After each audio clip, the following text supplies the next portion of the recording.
ayant le choix entre toi et son ex. Quand une femme choisit son ex, qu'est-ce que cela veut dire? Comment expliquer cela? Pourquoi est-ce qu'elle choisit son ex?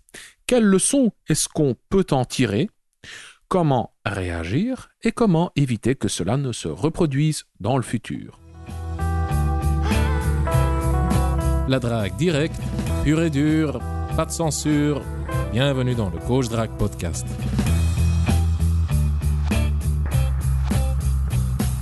Bonjour Robbie, bonjour cher auditeur. Hello à tous. Robbie, est-ce que tu as passé un bon week-end? Écoute, excellent.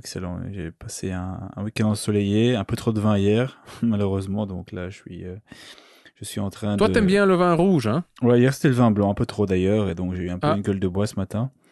Mais voilà, comme on est en soirée, j'ai eu le temps de dégriser un peu et ça va beaucoup mieux. Robbie, aujourd'hui, on va répondre à une question de John. Ok. Il m'a envoyé un email dans lequel il me raconte qu'il a rencontré une fille, ils ont couché ensemble, mais cette femme plutôt, souhaite retourner chez son ex. Et donc, elle souffle un peu le chaud et le froid, et là maintenant, John se demande quoi faire. Donc, je te propose qu'on commence. Je vais te lire l'email, et toi tu réponds, et puis je réponds après toi. Ok? Ok. C'est parti. Allô Consti, j'ai besoin de ton avis. J'ai rencontré une femme au bar cet hiver et j'ai couché avec le premier soir. On a échangé nos numéros et après quelques textos, elle m'a dit qu'elle voulait réessayer avec son ex et elle a été très claire qu'elle voulait pas autre chose que de l'amitié avec moi. J'ai gardé contact avec elle. Je suis allé chez elle pour l'aider avec ce truc, et elle m'a jamais parlé de son ex. Quel truc, on va le voir dans la phrase suivante. Une bonne fois, elle m'a invité à aller acheter une porte de garage. Quelle invitation spéciale, hein, Robbie, tu trouves pas? Tiens, je t'invite. Ouais. Donc, c'est de ce truc dont il parle, je suppose, dans la phrase précédente. Finalement, on s'est embrassé et elle m'a dit qu'elle m'apprécie beaucoup et que je l'excite. On s'est revus une autre fois et on a couché ensemble chez moi. Ensuite, on s'est revus et je l'ai invitée à souper.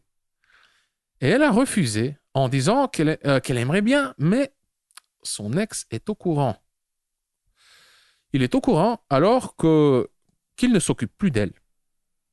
Maintenant, elle ne répond plus à mes messages. On ne se texte plus. Qu'est-ce que je peux faire? Elle m'écrivait chaque jour, avant qu'on couche ensemble la deuxième fois. Je l'ai invitée à faire un spa chez moi. Elle m'a dit avec plaisir, mais quand je demande ses disponibilités, elle ne répond pas. Aime-moi, Consti. Je suppose qu'à la fin, c'est une faute de frappe. C'est un lapsus freudien. Je pense qu'il veut dire aide-moi, Consti. Mais moi, je préfère, voilà. Sa faute de frappe, oui. Bah écoute, John, avec plaisir. Voilà, je t'aime. Voilà, je t'aime maintenant et je vais t'aimer ensuite aussi. Robbie, qu'est-ce que tu penses de tout ça? Ouais, bah écoute, j'ai lu ça attentivement tout à l'heure. Moi, je t'avouerai que moi, ça sera assez court. Puisque, bon, je vais arriver rapidement à la solution, mais ce que j'ai avant tout relevé, c'est bon, il est évident, ils se sont rencontrés dans un bar et ça a très bien fonctionné, puisque visiblement, il a couché avec elle le premier soir, donc on peut pas avoir meilleur signe d'intérêt que celui-là, donc ça, c'est déjà très positif. Ensuite, dès le lendemain, elle, visiblement, change de comportement puisqu'elle met les points sur les i en disant que ça ne se refera probablement pas et que ça restera de l'amitié entre elle et lui. Et c'est en fait un phénomène, c'est ma première remarque, un phénomène qui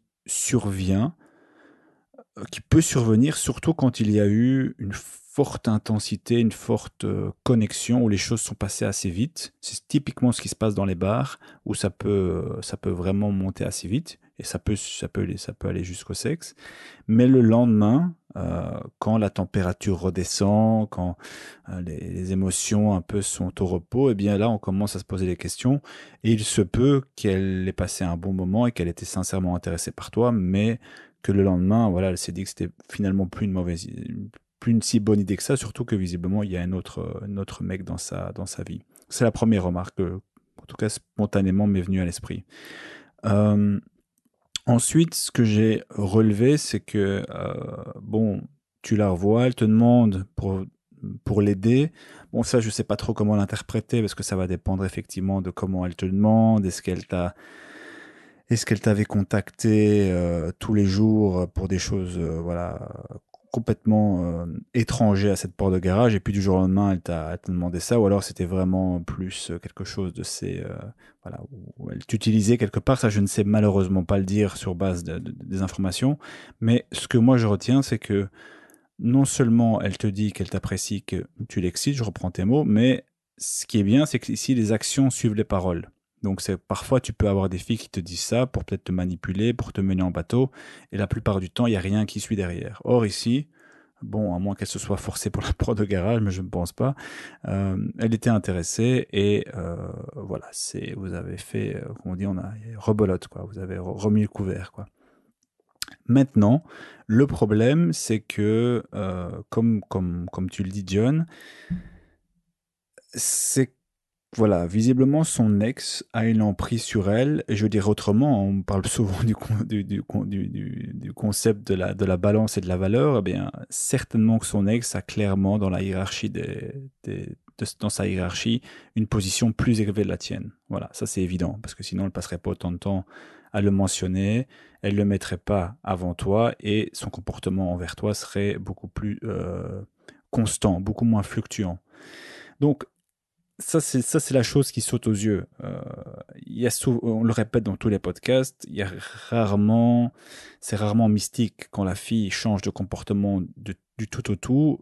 Il y a souvent quelque chose derrière, c'est souvent un homme, c'est souvent une perte d'intérêt, temporaire ou définitive. Mais comme on dit souvent également, il n'y a pas grand-chose que tu puisses faire. Et ici, moi, je trouve que tu as très bien fait ça, puisque tu as quand même couché avec elle 2 fois. Il y a des mecs qui arrivent même pas là, donc ça, c'est déjà une chose.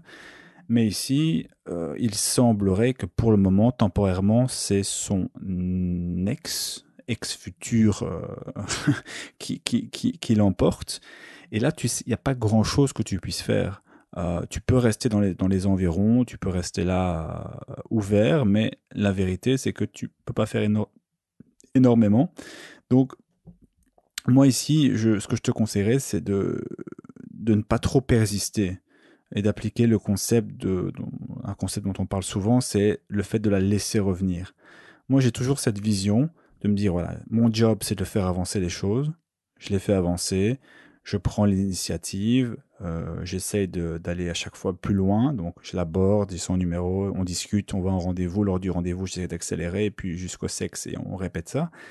Mais si à un moment donné, je me heurte à un mur, je veux bien refaire un effort si la fille me plaît particulièrement, je refais mon job, mais à partir d'un certain moment, tu as fait ton boulot, tu ne vas pas persister éternellement. Tout ce que tu peux faire, c'est simplement laisser la situation, laisser la porte ouverte. Il ne faut pas être désagréable en lui disant, écoutez, voilà, c'est soit moi, soit ton ex, il ne faut pas mettre d'ultimatum.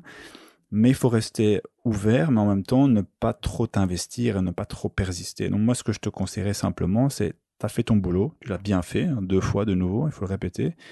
Pour le moment, ça fonctionne pas. Je sais que pour toi, c'est très compliqué, à mon avis, parce que il y a une sorte de manque. Tu l'as eu 2 fois, tu aimerais bien récupérer, mais elle t'échappe un petit peu.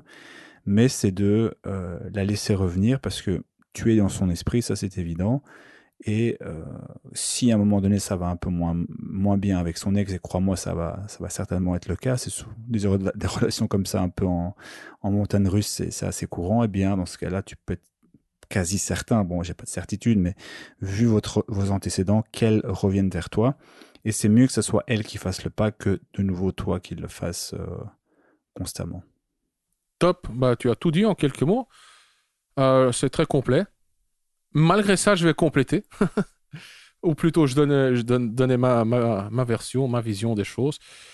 Mais ouais, l'essentiel est là. Ouais, que faire? Bah surtout, oui, pas grand-chose, quoi. Alors, ce que j'ai noté ici comme point. Elle a dit qu'elle voulait réessayer avec son ex. Et Roby, toi, tu l'as déjà mentionné. Je suis tout à fait d'accord avec toi. La question à se poser est Pourquoi est-ce qu'elle veut réessayer avec son ex et pourquoi est-ce qu'elle ne veut pas essayer avec toi? C'est un indice de comment elle perçoit ta valeur par rapport à la valeur de son ex. Et clairement, bah, son ex a plus de valeur à ses yeux que toi. Alors, pour quelle raison? Ça, je ne sais pas exactement, mais déjà, on peut dire qu'ils ont investi tous les deux beaucoup plus dans la relation que toi et elle dans votre relation. Donc, il y a déjà juste une grande différence en termes d'investissement. Maintenant, une petite question intéressante à se poser dans le contexte de l'ex, pardon, c'est qui a largué qui? Est-ce que c'est elle qui a largué son ex ou est-ce que c'est son ex qui l'a largué elle? Et je suppose que c'est son ex qui l'a largué. Hein? C'est lui qui a le pouvoir. C'est juste une supposition. Peut-être que je me trompe, peut-être que je me fais des films. Et c'est pour ça qu'elle souhaite retourner chez son ex, pour rétablir la balance. Car les gens qui se font larguer, ils souffrent mais beaucoup plus que les gens qui larguent. Tu sais, récemment, j'ai vu une citation, donc un professeur en je ne sais plus quoi, citait un article scientifique. Désolé, là je suis un peu fainéant, je ne veux pas aller chercher les sources. Il a donné juste une synthèse des résultats. C'est une étude scientifique qui a comparé trois on va dire, trois événements impactants, trois événements importants dans la vie qui peuvent déclencher une dépression. Ces trois événements sont, un, la perte d'un enfant. T'imagines, t'as un gosse, il meurt, quoi. Deux, une rupture initiée par l'autre. Et trois, une rupture initiée par toi-même. Devine lequel a le pourcentage le plus élevé, ou plutôt celui qui déclenche le plus de dépression. Lequel de ces trois événements? Ouais, de manière assez intense, je dirais l'enfant, mais quelque chose me dit que c'est plutôt la rupture par l'autre. Ouais, c'est ça. C'est ça. C'est la rupture initiée par l'autre. Donc, et il y a tout un marché qui a été créé autour de ça. Hein. Comment récupérer son ex? Et dans la majorité des cas, ce sont ceux qui se font larguer qui essayent de récupérer leur ex. Donc voilà. Je suppose que elle s'est faite larguer. Et donc, visualise maintenant. Visualise les trois personnes concernées. Toi, elle et l'ex. Toi, tu lui cours après elle, tu la veux. Elle le sent intuitivement, elle le sait. De l'autre côté, il y a son ex qui l'a largué elle. Maintenant, qui aura une valeur plus élevée aux yeux de cette femme? Le mec qui lui court après ou le mec qui l'a largué? Voilà. Maintenant, imaginons le scénario inverse, le scénario dans lequel c'est elle qui a largué son ex. Bah, écoute, si c'est le cas, hein, je commencerai à m'inquiéter, car dans ce cas, si elle choisit son ex, alors c'est pas très flatteur pour toi. Car il y a deux mecs, un mec qui lui court après, et ce mec c'est toi, il y a le mec qu'elle a largué, et de ces deux mecs, elle va choisir le mec qu'elle a largué. Ouais. Ça veut dire qu'à ses yeux, à ce moment-là, tu as moins de valeur que le mec qu'elle a largué. Et tu ne veux pas être dans cette position-là. Mais bon, ceci, c'était de la pure masturbation intellectuelle. C'était un petit exercice mental. On visualise plusieurs scénarios pour essayer de mieux comprendre. Elle ne voulait que de l'amitié avec toi. Enfin, c'est marrant, hein? Vous couchez ensemble. Ah oui, mais je ne veux que de l'amitié. Je ne sais pas quel sens elle donne exactement au mot amitié, mais pour moi, amitié, si ça implique du sexe, c'est avec plaisir que je vais être ton ami. Mais encore une fois, ici, je ne pense pas que ce soit le cas, clairement. Hein. Et de nouveau, c'est un indice de comment elle te perçoit, c'est un indice de ta valeur perçue. Donc la valeur, la valeur que tu as à ses yeux. Car moi, j'ai déjà rencontré des femmes qui cherchaient une relation sérieuse et qui ont couché avec moi dès le premier soir. J'ai été une exception car mais en fait, je ne suis pas une fille comme ça, c'est une exception, mais bon, je l'ai bien mérité, par exemple. Tu vois, ça fait 6 ans que j'ai plus de contact physique et je viens de terminer mes examens ou je viens de changer de job ou je me suis acheté une maison ou je ne sais quoi, donc je le mérite bien. J'ai rencontré des femmes qui cherchait une relation sérieuse et qui ne voulait absolument rien de moi, ni pour un soir, ni pour rien du tout, ni pour du long terme, bref. J'ai rencontré des femmes qui voulaient juste s'amuser et j'étais le candidat parfait pour ça. Mais j'ai rencontré aussi des femmes qui voulaient juste s'amuser et qui ont quand même développé des sentiments et qui voulaient quelque chose de plus durable, plus profond, enfin quelque chose de plus sérieux. Et c'est cette dernière catégorie qui nous intéresse, les femmes qui veulent juste s'amuser, car ce sont souvent des femmes qui viennent de rompre, celles qui veulent juste s'amuser. Ici, voilà, ce cas, en tout cas, c'est un cas comme ça, le cas de John. Mais pourquoi est-ce que une partie de ces femmes développe quand même des sentiments pour l'homme, avec qui elles veulent au départ juste s'amuser? Car il a quelque chose en plus à apporter, clairement. Je vais ici parler pour moi. C'est juste parce que c'est l'exemple le plus, le plus direct pour moi, le plus clair, le plus accessible. Je dis pas ça pour frimer, quoique, un clin d'œil. Non, sérieux. Qu'est-ce qu'elles aiment bien chez moi en général? Je suis zen, je suis calme, je suis décontracté. Elles sentent aucune pression. J'ai une certaine maturité émotionnelle et je suis un très bon communicateur, surtout au niveau relationnel. Et sans vouloir me vanter, je suis un bon amant. Je suis assez doué au lit. Bon, je me fie au feedback. J'ai des compliments. Comment j'ai jamais eu ça? Je savais pas que c'était possible. Et déjà récemment, en l'espace de quelques mois, j'ai eu à 2 reprises le compliment suivant. Ah, t'as bousillé les chances des autres gars. Enfin, t'as tout foutu, t'as tout bousillé pour les autres gars. Je sais pas comment elle pourrait faire pour être à ta hauteur, quoi. Dorénavant, si je couche avec un mec, je vais chaque fois le comparer avec toi et je ne vois pas comment elle pourrait mieux faire. Donc, c'est très, très flatteur. Donc, clairement, si elles me comparent à leurs ex, j'ai clairement quelques avantages. Et donc ici, avec son ex, John, pose-toi la question. Pourquoi est-ce qu'elle choisit son ex? Comment ça se fait qu'en ce moment, elle a plus de valeur à ses yeux que toi? Petite précision, quand je reçois ce genre de compliments, quand les femmes qui veulent s'amuser développent des sentiments pour moi, je peux pas, je sais pas qui a largué qui dans ce contexte-là. Ainsi, la toute dernière, c'est elle qui l'avait largué. Tu vois, quand elle me parle de son ex, c'est avec un certain respect, mais tu sens quand même qu'il y a aussi un peu de mépris, un léger mépris. Oui, il y a des jugements. Oui, il est comme ci, il est comme ça. Tu vois déjà un peu les plaintes. Et c'est elle qui en sort gagnante. Gagnant. Voilà. Bref, je continue. Maintenant, il n'y a plus de communication entre John et cette femme. Que faire?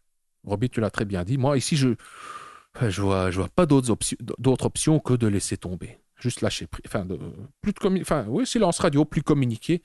Mais même pas de silence radio pour revenir 1 mois ou 2 ou 3 mois plus tard. Tu peux. Enfin, je veux dire, tu es libre de faire ce que tu veux. Éventuellement, je pourrais changer d'avis d'ici 1 semaine, 2 semaines, concernant mon verdict final. Mais ma toute première réaction est laisse tomber. Tu peux pas faire grand-chose. Maintenant, en tout cas. Avant, elle lui écrivait chaque jour, ou plutôt il s'écrivait chaque jour, avant qu'il couche la 2e fois. Moi, ça m'a tout de suite fait penser à ce phénomène typique où on couche quelques fois et puis ça s'éteint. C'est normal, ça arrive, on vit dans l'abondance, surtout maintenant avec les applications de rencontres. Et vous voyez, certains contacts, certaines relations, on va les appeler comme ça, s'éteignent très vite. J'ai eu ça aussi. Voilà, tu couches 2 fois, 3 fois, 4 fois, et puis tu perds un peu ton intérêt. C'est pas top. La conversation n'est pas top. Le sexe est moyen. Et tu perds ton intérêt en tant que mec ou en tant que femme. Moi, j'ai eu les deux. Des fois, c'est moi qui perds mon intérêt. Et des fois, ce sont les femmes, malgré tous les compliments que je viens de me faire, là, toutes les fleurs que je viens de me jeter il y a quelques minutes, voilà, ça m'arrive, hein, encore maintenant, que des femmes perdent leur intérêt. Comment expliquer ça? De nouveau, pour moi, c'est une question de valeur perçue. Si le sexe est bof, si les conversations sont bof, et si toi ou elle, vous avez d'autres options, bah, ce qui est probablement le cas, eh ben, ça va vite s'éteindre, hein. Tu vas aller vers ces autres options. Surtout si c'est rien passé et si ces autres options sont enthousiastes, alors il y a tout de suite l'herbe qui va sembler beaucoup plus verte ailleurs, hein. Ouais, et surtout dans un contexte actuel où il y a tellement de choix à portée de main faciles, Oui, de variations, c'est certain que c'est encore plus, encore plus intense qu'il y a 15 ans, par exemple. Voilà. oui, c'est ça, c'est ça. On a l'embarras du choix, donc ouais.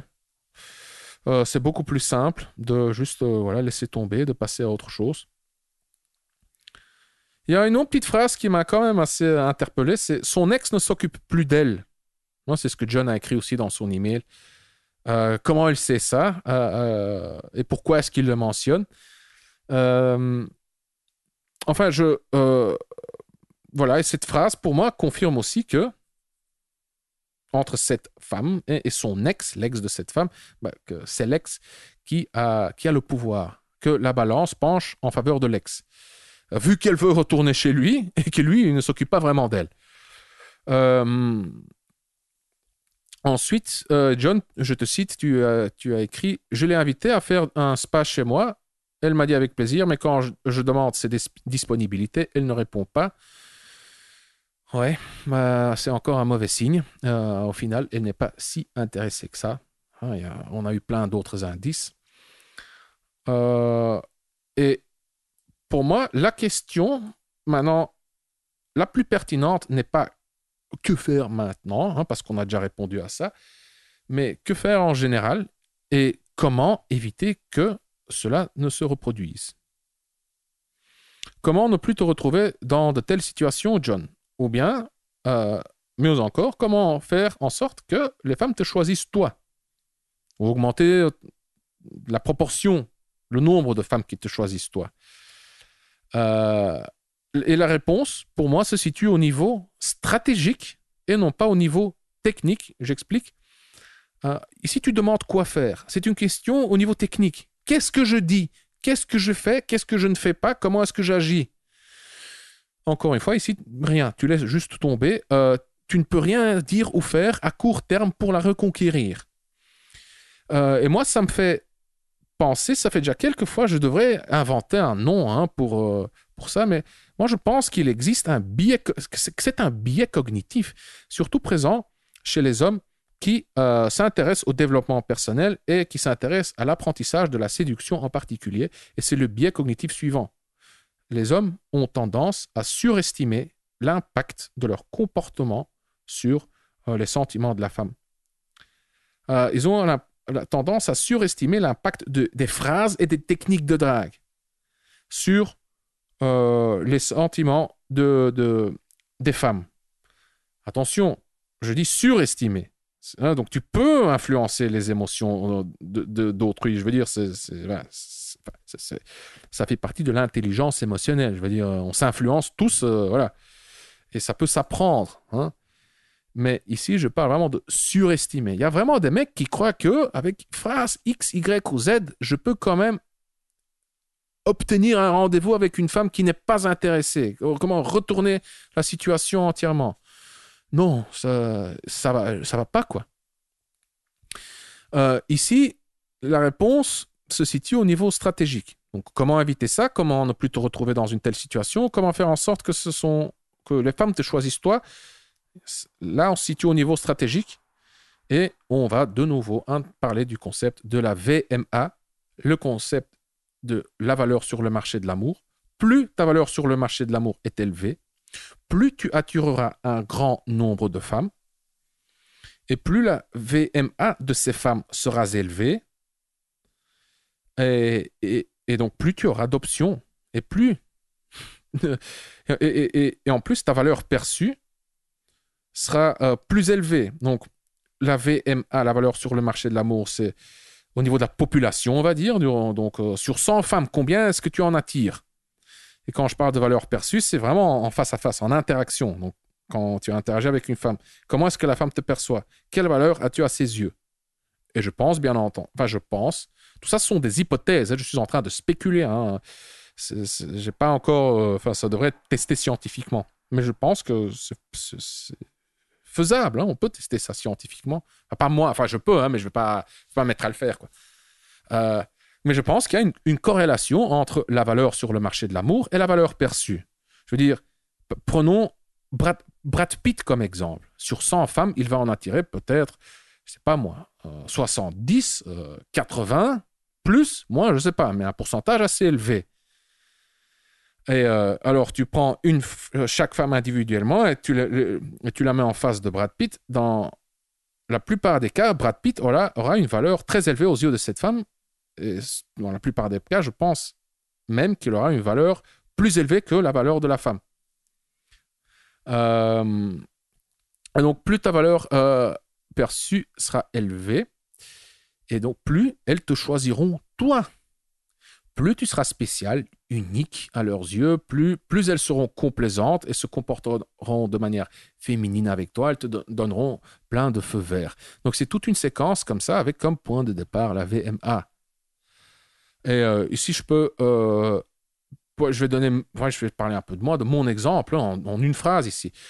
Pour moi, ces dernières années, ce qui a eu le plus grand impact, c'est vraiment décevant. Hein. C'est une douche froide. Hein. Donc, pour moi, ce qui a vraiment boosté mon succès auprès des femmes, hein, ce qui a augmenté ma valeur sur le marché de l'amour, c'est mon amélioration physique. Hein. Robbie, tu sais que ça fait déjà 8 ans que je fais de la muscu de manière régulière.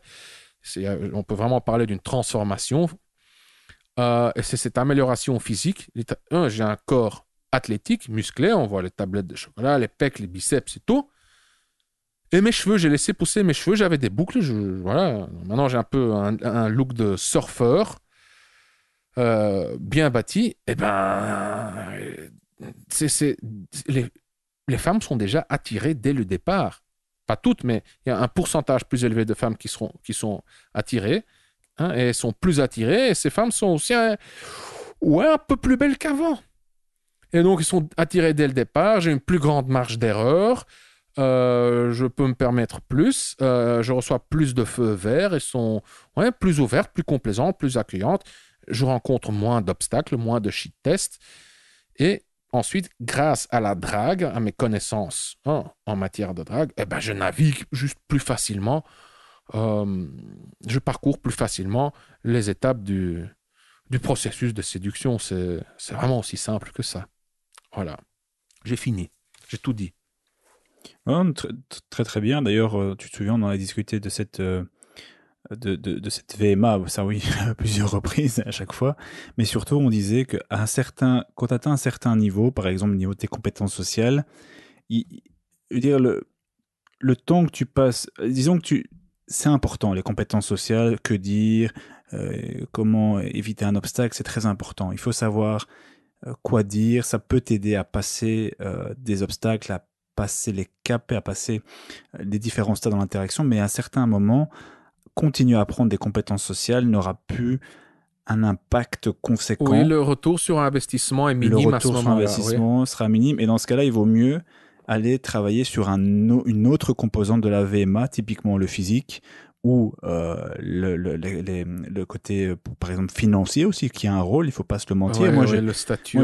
J'ai pu expérimenter l'impact via des cercles aisés, l'impact que l'argent avait, combiné au physique plus aux compétences sociales. Moi aussi, j'ai eu une douche froide à voir à quel point l'impact était incroyable.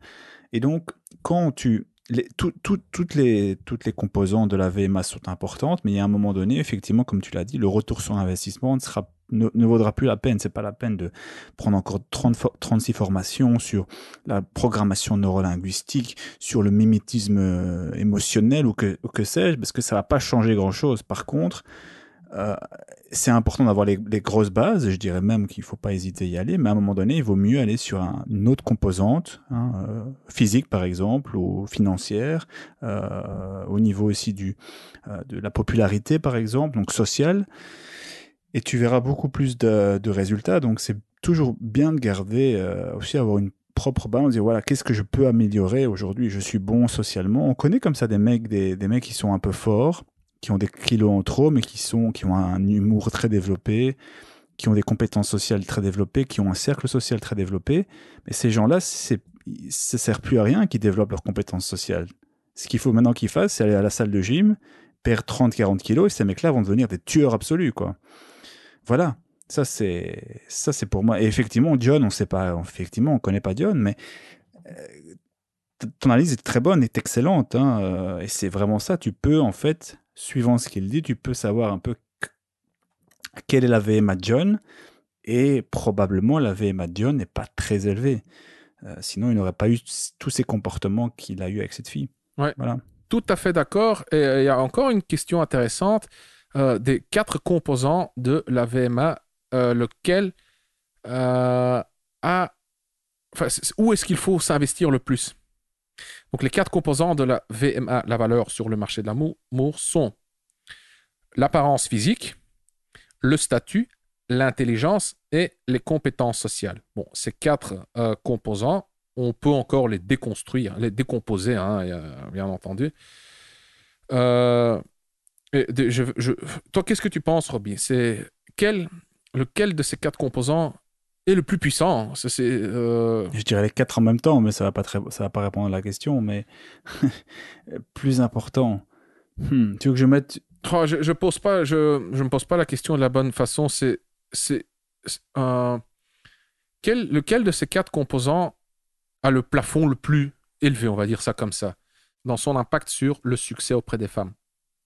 Si tu poses. Le problème, c'est que moi, j'ai développé les composants de manière, on va dire, au même niveau, mais je les ai toutes développées tous ensemble. Ce qui fait qu'aujourd'hui, je considère que ça a un impact clair, ça a un impact clair, etc. Par contre, je n'ai pas de, même d'exemple extérieur où je connais un mec, par exemple, qui est beau, mais qui est extrêmement con et extrêmement pauvre, et je sais pas mesurer l'impact qu'il a uniquement sur son physique.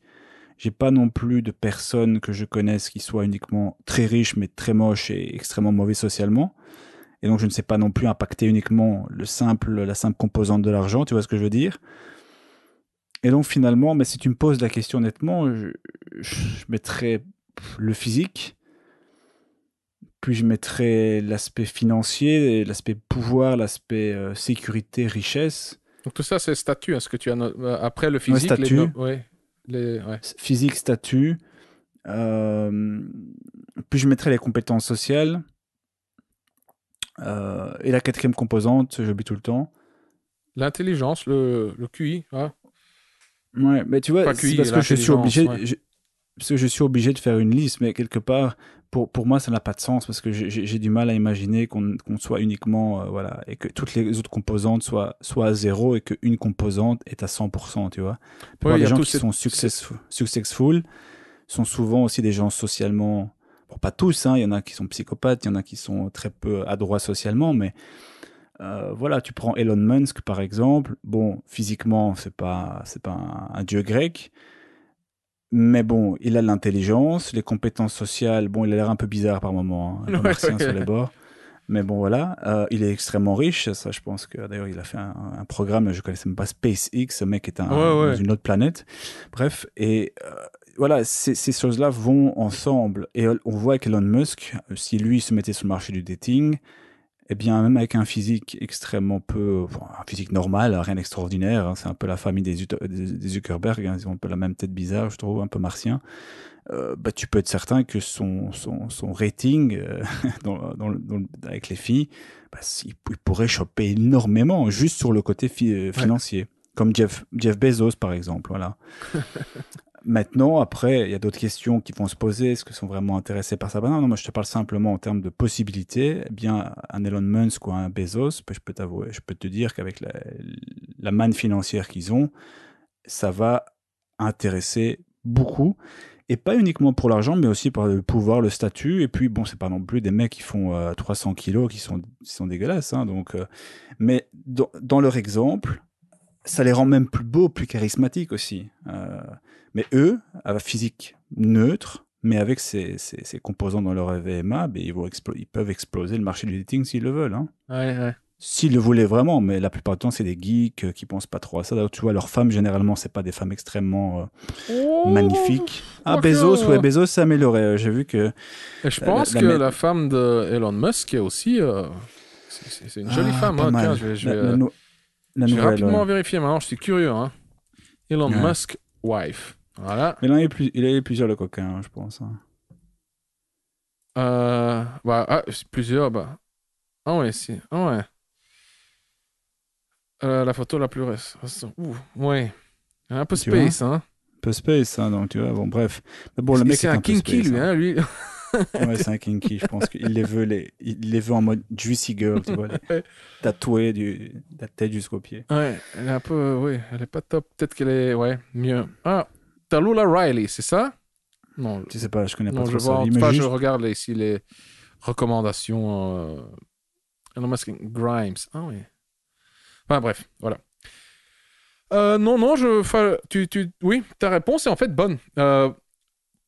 C'est de nouveau une hypothèse, mais j'ai lu il y a quelque temps un livre, j'ai oublié le nom, mais je crois ce livre s'appelle The Science of Success. Et attention, ça sonne très développement personnel, mais c'est un livre c'est purement scientifique. Hein, c'est de la vraie science, c'est pas un gourou qui te... Enfin, c'est pas juste un livre rempli d'affirmations et de citations hyper motivantes. Non, ce sont vraiment des études. C'est fondé sur des études scientifiques et ça fait très sens. Et pour moi, c'était très révélateur. Et donc, il parle du succès. Et j'ai oublié aussi comment ils définissent le succès. Hein. Tout est très bien expliqué dans ce livre. De nouveau, ça fait quelques temps que je l'ai plus lu. Et donc, il compare souvent... Enfin, il compare dans ce livre aussi le premier et le deuxième. Dans n'importe quelle catégorie. Hein. Tu prends, par exemple, les tubes à la radio. Regarde le premier, combien de fois il a été écouté, téléchargé, ainsi de suite, ou combien de disques ont été vendus, et compare-le au deuxième. Fais la même chose pour les livres, hein, les best-sellers, le New York Times best-sellers, tu vois, c'est un truc... si tu peux... c'est vraiment un argument de vente et de marketing très... c'est un beau trophée, quoi, hein, de pouvoir dire j'ai un New York Times best-seller. J'ai oublié les chiffres, vraiment. Hein, désolé, je devrais revérifier, mais c'était genre fois 10, fois 20, tu vois. La différence entre le numéro 1 et le numéro 2. Donc, j'invente, hein, mais peut-être que le numéro 2 a vendu 100 000 exemplaires, le numéro 1 en a vendu 1 million, quoi, tu vois. En termes d'argent, c'est aussi une différence, mais gigantesque, quoi. Oui, un autre exemple. C'est celui de Conor McGregor. Tu connais? Le Bien lutteur sûr. d'arts martiaux mixtes. MMA, ouais. Regarde, lui, on peut vraiment, dans le monde des arts martiaux mixtes, on peut dire que il a du succès. Hein? Lui, il incarne le succès. On est d'accord. Mhm. Mais compare-le au deuxième. Je parle même pas en termes de compétences en arts martiaux mixtes. Hein? C'est juste en termes de thunes, de revenus générés, de cash, hein, de valeur net value, comment on dit voilà, la valeur nette, la valeur du gars. Bah, lui, je crois que l'écart entre lui et le deuxième, c'est un truc... je connais pas les chiffres, mais ouais, c'est un truc astronomique, quoi. Lui, c'est de l'ordre des millions, des dizaines de millions aussi par match. Lui, il peut se permettre de demander quelques... il fait des millions et d'autres, c'est souvent des centaines de milliers de dollars. Hein? Et donc, en séduction, regarde, on a parlé des compétences sociales. Je veux dire, tu atteins des limites à un moment. Quelle phrase tu vas apprendre, quoi? Quel mot a des pouvoirs si puissants que tu vas, je sais pas moi, faire... je sais pas moi, hypnotiser la femme sur place. Enfin, je sais pas. Il y a pas des mots aussi puissants que ça que... Je dis non, sinon... il serait déjà connu, quoi. Hein? Ouais, bien sûr. C'est quoi l'impact de la beauté physique? Ah, ça a aussi un plafond. Je veux dire, t'as 25-30 ans que mec, t'as le visage symétrique, la mâchoire carrée, t'as des gros pecs, des gros biceps. Et oui, à un moment, ça s'arrête. T'as comme des dizaines, des centaines, des milliers, des millions de mecs comme ça. Ouais, ça se limite. Bon, tu atteins un plafond. L'intelligence. OK, pour moi, c'est, je pense, celui qui a le moins grand impact sur la VMA, hein, mais c'est quand même une condition nécessaire. C'est pas suffisant, mais c'est nécessaire, hein, l'intelligence. Je veux dire, tu as un QI. J'ai des exemples comme ça. J'ai eu des clients, tu vois, ce sont des mecs beaux ou moyens, enfin, corrects, mais ils sont juste un peu moins intelligents. Hein. Tu le sens. Tu le sens dans leur conversation. Et c'est juste plus mou, plus plat, c'est moins coloré, tu as des conversations un peu ennuyeuses, superficielles, c'est simple, quoi. Ouais. Donc, l'intelligence, ouais, si tu as une intelligence entre, disons, 100 et 130, 140, même peut-être 150, peut-être déjà que 150, c'est trop élevé, hein. Mais parce que être trop intelligent, ça peut jouer en ta défaveur, car en général, être trop intelligent, il y a un souci, hein. En général, ils fonctionnent un peu moins bien car ouais, là, ils se sentent pas compris par la majorité. Voilà, la grande masse ne les suit pas, ne les comprend pas. Donc voilà, ça aussi, c'est un plafond. Mais le statut, l'exemple typique, on en a parlé dans l'épisode précédent ou celui d'avant, du Coach Drag Podcast, c'est Dan Bilzerian, hein, ce millionnaire, cette célébrité sur Instagram, ce joueur de poker qui a maintenant la plus grande entreprise au monde, je pense, ouais, en matière de cannabis, hein, des produits dérivés, des huiles, des je sais quoi, moi, plein de trucs. Regarde un peu son compte Instagram. Ce mec, il a un statut et, enfin, je veux dire, il est constamment entouré des... Il part en voyage dans le monde. C'est sa vie. Il fait que voyager, manger avec les meilleurs chefs, manger de la meilleure bouffe au monde, des meilleurs chefs au monde qui cuisinent pour lui. Hein, il ne va pas au resto, non, ils viennent sur ses bateaux, sur je ne sais quoi. Il est constamment entouré des plus belles femmes au monde. Mais genre de 10, 20, 30 femmes, juste pour lui, quoi. Et il ne fait rien pour. Hein. Enfin, oui, je pense qu'il a quelqu'un qui gère tout ça, mais ce sont les femmes qui le contactent via Instagram. Donc lui, il n'a plus qu'à aller... Il expliquait, ouais. Je sais pas ce qui se passe derrière les coulisses. Peut-être que de temps en temps, il sort un petit billet ou un petit chèque. Je sais pas, moi. Mais moi, ça n'enlève rien à son style de vie. Il en avait parlé. Il disait que on lui posait la question quel est le type de femme qui vous contacte. Il dit voilà, il y a tout, quoi. Il y a celles qui, étonnamment, il y a celles qui veulent faire chier leur ex-copain. Ouais. Il disait ça, c'est beaucoup. Il y en a beaucoup aussi parce que en fait, c'est tellement gros que pour elles n'ont rien à faire là et que le simple fait de vivre cette vie le temps même de 24-48 heures, c'est juste le fait de savoir qu'elles n'ont rien à faire là-bas, c'est un turn-on extraordinaire. Ouais. D'autres utilisent voilà sa liste, on va dire, sa notoriété pour se faire taguer et donc attirer des gens, hein, donc c'est purement la vitrine. Et donc il est très conscient de tout ça, mais lui il s'en fout, hein, il a raison. Hein. Du coup je m'en fous, moi, il a raison. Voilà, elles viennent, j'ai envie, elles veulent partir, Bon, après, est-ce qu'il a vraiment besoin de lâcher un billet Ouais, tu vois ce que je veux dire, quoi. Il va pas le dire sur YouTube, hein, il va pas le dire dans une interview, mais... car je pense qu'il est un minimum conscient quand même de son image et qu'il y fait un minimum attention, enfin, ou même beaucoup, je veux dire. Regarde juste son compte Instagram. Enfin, c'est clair que le mec, voilà, il fait du PR, quoi, enfin, des public relations. Donc, ouais, il va pas dire, j'ai tellement de succès auprès des femmes, mais même avec ça, je lâche de temps en temps un petit billet. Je sais pas, hein. Encore une fois, ça ne m'étonnerait pas. Je ne dis pas qu'il le fait. Je veux bien le croire sur parole, mais moi, ça ne m'étonnerait pas qu'il le fasse de temps en temps. Possible, ouais. Et ça n'enlève absolument rien à son... Comment dire à mes yeux, il ne va pas perdre des points. C'est juste, si j'étais à sa place, moi, je lâcherais constamment des billets. Hein. Peut-être pas directement, genre. Enfin, je veux dire, indirectement, c'est ce qu'il fait. Elles viennent pour son style de vie. Hein, il ne va pas dire, voilà, ici, $1000 pour 1 heure. Mais ouais, tu viens sur mon bateau, tu manges la meilleure bouffe au monde, Enfin, c'est peut-être pas du cash qui lâche directement, mais c'est le style de vie qui les attire.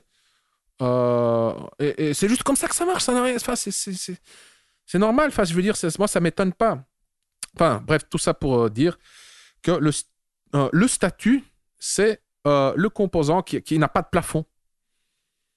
Qui n'a pas de plafond. Je veux dire, c'est surtout en misant sur le statut que tu peux vraiment exploser. Ouais, ça a un énorme impact. Mais là aussi, moi, je pense qu'on sous-estime comment dire enfin, c'est pas en doublant ton salaire. Enfin, je dis n'importe quoi. Si tu gagnes 3 000 par mois et tu montes à 6 000, oui, c'est pas suffisant. Hein. Faut vraiment sortir de la moyenne, quoi.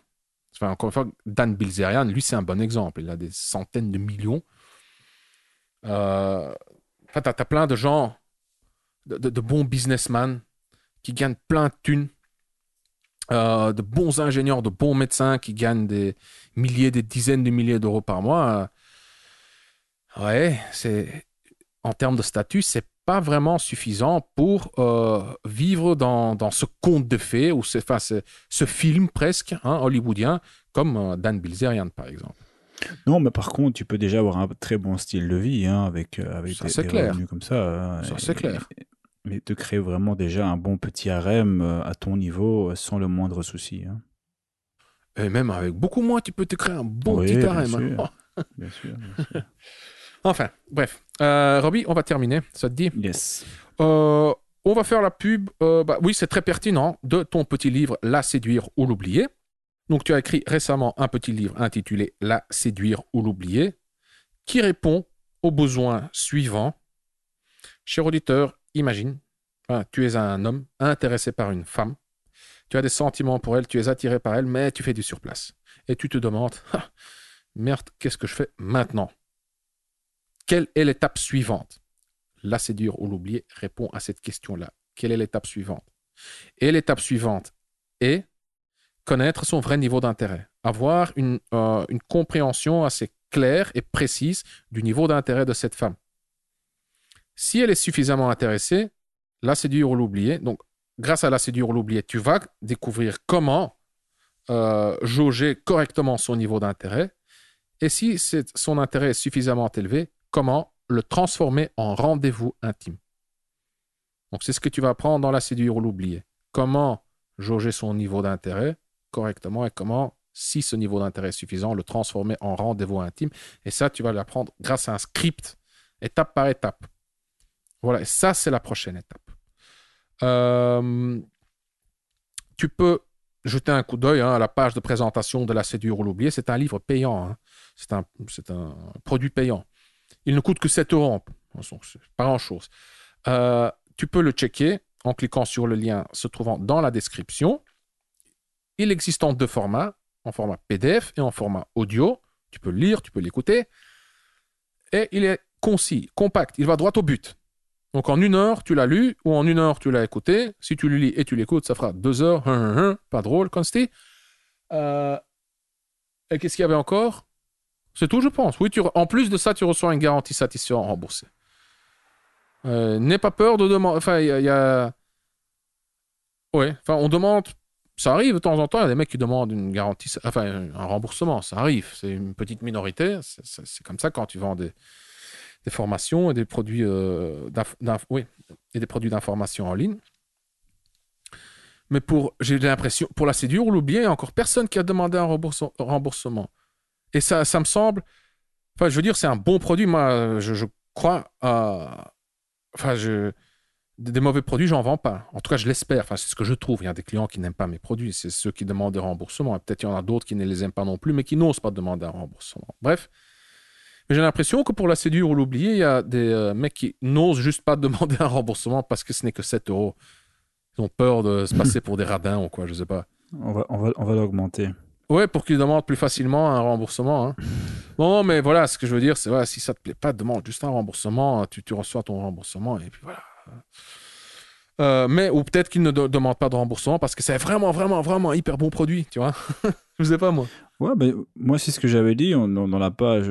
Quand je t'avais expliqué pour le prix, c'est parce que moi, j'avais lu, j'étais à l'époque en train de boire un petit café, un croissant. Je regarde la note, c'était. Bon, j'avais pris 2 croissants, un truc en plus. Enfin bref, j'avais passé les 7 euros allègrement. Et j'avais en même temps téléchargé, mais c'était un produit sur l'immobilier ou sur, je ne sais plus, en tout cas, truc financier. Et pendant que j'étais en train de manger mon café, j'ai téléchargé ça et j'ai payé directement. C'était un truc qui coûtait quoi, 4 euros, ou 5 euros, 6 euros, je sais plus. Et je m'étais dit, honnêtement, si j'apprends, je savais ce que je faisais, mais si j'apprends ne serait-ce qu'une chose, je serais content. Parce que je mettais en relief automatiquement, voilà, qu'est-ce que je viens d'avoir ici? J'ai un café et un croissant, ça va m'apporter 150 calories, c'est tout ce que ça va m'apporter, et un peu de caféine dans le sang. Et là, j'ai un truc qui, même s'il m'apprend une seule chose, ben, je suis super content. Et je pense que c'est ça aussi avec la séduire ou l'oublier, c'est que il y a plusieurs astuces, il y a une trame que tu peux réutiliser. Et voilà, ça vaut son prix. Et si personne n'apprend rien, bah alors dans ce cas-là, bah oui, ils peuvent demander le remboursement. Mais si tu apprends ne serait-ce qu'une chose, mais il y en a beaucoup plus, bah, c'est déjà pour moi suffisant. C'est l'objectif, quoi. Ah oui, ce que j'ai oublié de dire aussi, c'est que quand tu parcours les petites étapes, quand tu appliques le petit script pour découvrir le vrai niveau d'intérêt de cette femme, tu lui laisses la porte, comment tu lui donnes l'option de dire non. Je formule autrement. Si elle n'est pas suffisamment intéressée, tu vas le comprendre, elle va te le faire comprendre, mais ça ne sera pas direct. Elle ne va pas te rejeter toi en tant que personne. Donc c'est assez élégant comme trame. Donc voilà, quelque part, tu peux comment dire, oui, tu peux jauger son niveau d'intérêt sans que ton ego en souffre trop. Voilà. Tu vas pas te prendre un râteau directement. Donc, il va pas te rejeter toi directement. Voilà. Encore une fois, le lien se trouve dans la description. Roby, je te remercie. Yes. Merci aussi à toi et merci aux auditeurs. On se revoit dans le prochain épisode. Bisous. Bye bye. Voilà, cher auditeur, nous sommes arrivés à la fin de cet épisode. Si tu ne l'as pas encore fait, alors abonne-toi au Coach Rack Podcast. Tu peux t'abonner sur YouTube, Spotify, SoundCloud, Apple Podcast ou via l'application que tu utilises pour écouter ce podcast. Et si tu as aimé cet épisode du Coach Rack Podcast et si tu souhaites me remercier ou me donner un coup de pouce, voici ce que tu peux faire. Si tu m'écoutes sur YouTube, alors tu peux laisser un pouce bleu. Si tu m'écoutes sur Apple Podcast, alors tu peux me laisser une évaluation de 5 étoiles. Si tu trouves bien entendu que le podcast mérite une telle évaluation. Ton évaluation est cruciale car elle m'encourage, me motive, m'inspire. Mais avant tout, avec ton évaluation, tu aides les mecs comme toi et moi à découvrir le Coach Rack Podcast plus facilement. Je suis Consti de CoachRack.com. Merci d'avoir écouté le Coach Rack Podcast. On se revoit dans le prochain épisode. Bonne drague!